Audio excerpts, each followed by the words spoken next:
What's going on YouTube? Focus Stands here. I'm going to do a little brief update in the middle of working on the transmission, as I'll show you here in a second behind me.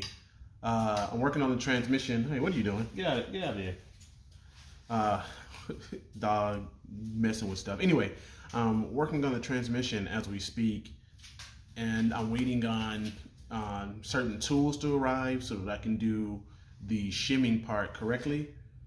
And I'm waiting on shims, and I need to get the measuring shim first before I can put everything back together. So I'm kind of waiting on that. I'm going to show you a little bit of work I'm doing now on the differential, and we will kind of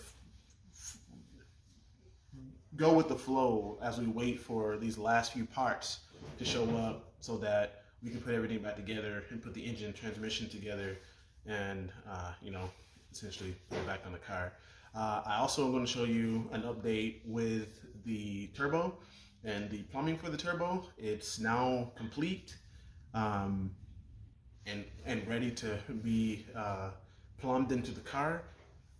Now with that, the hoses and stuff out of the way, I can focus on getting the piping and stuff right. So that's my next thing. Getting the engine into the engine bay is the next thing really. But before I can turn the car on, I need to get the plumbing figured out for the turbo, which shouldn't be a problem. I made it this far. So anyway, let's hop into some of these updates, transmission wise, engine wise, and turbo wise. Stay tuned. Fight. All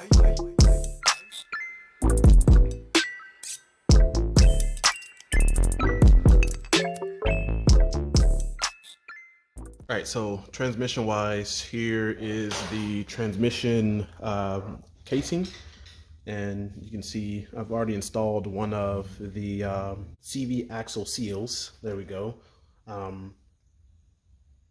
And I'm waiting to have get the tools to come to take these races out, which these are the new races that came on the differential, which I have already installed the new bearings on. And I don't know if I recorded a video for that, but I think I might have. I have the old bolts for the differential that look brand new, but I'm waiting on the new bolts to arrive. But if the new bolts are somehow lost in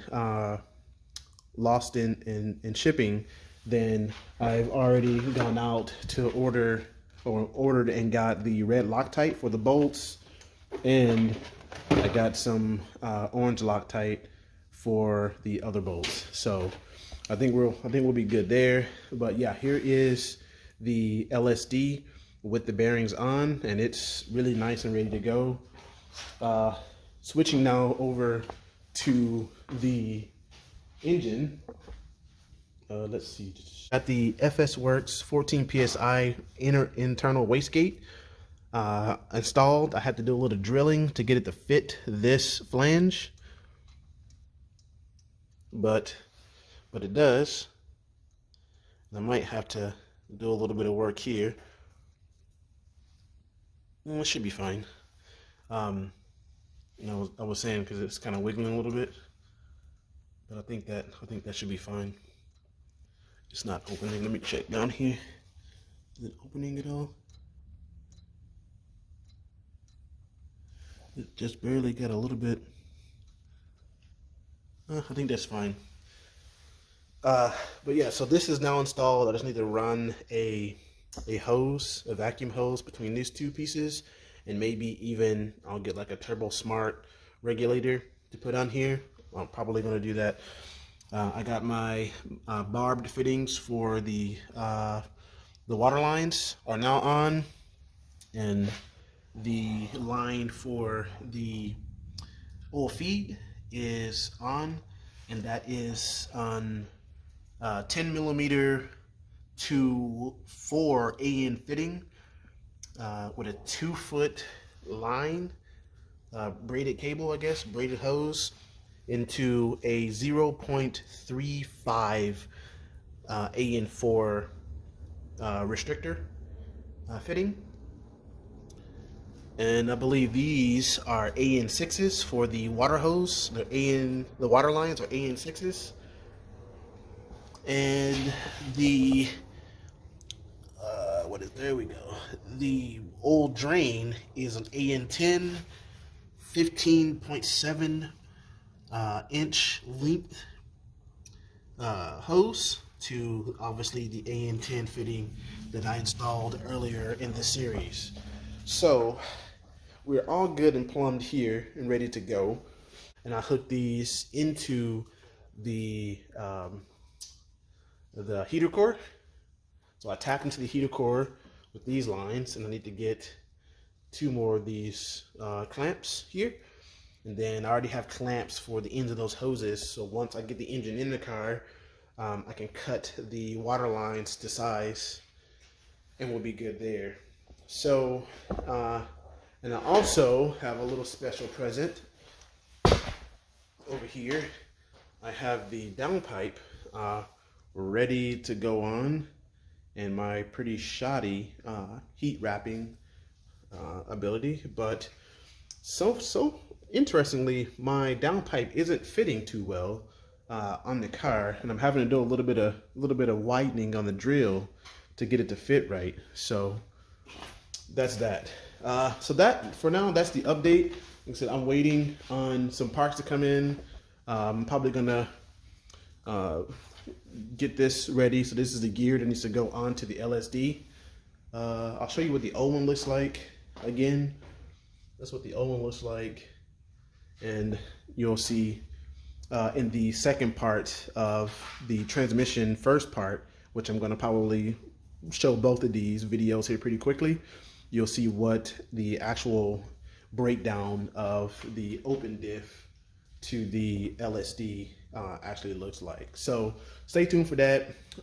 Reach out and, you know, support the channel. We're doing pretty good right now. Thank you all. And there's more work to do. Got a little bit of an update for this one as well.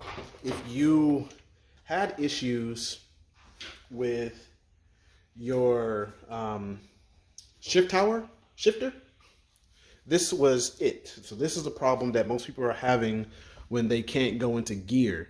There'll be a little pin, a roll pin in there that would break, and you would lose all of your ability to shift your car.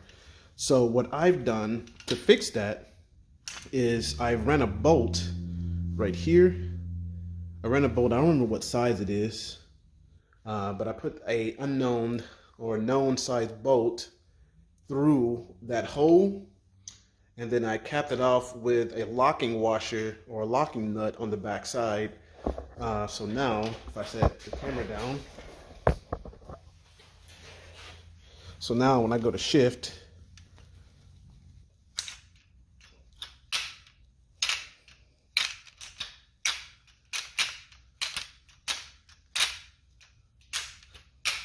it shifts just fine. So if you're in need for that fix for your manual to where you lost the gear, that's the fix. You just drive a bolt and lock it on the other side, and you know you shouldn't have any more problems. You should not have any more problems out of that unit ever again. You could. I would possibly put like some red Loctite or something on the end of it, and hopefully, you know, that fixes your problems. I bought a new one just for the time being, but I'm really thinking about reusing this one because the new one also has a roll pin, and it's going to go out at some point in the future, maybe 5-6 years down the road. But that is the failure point for the shift tower on these Focuses.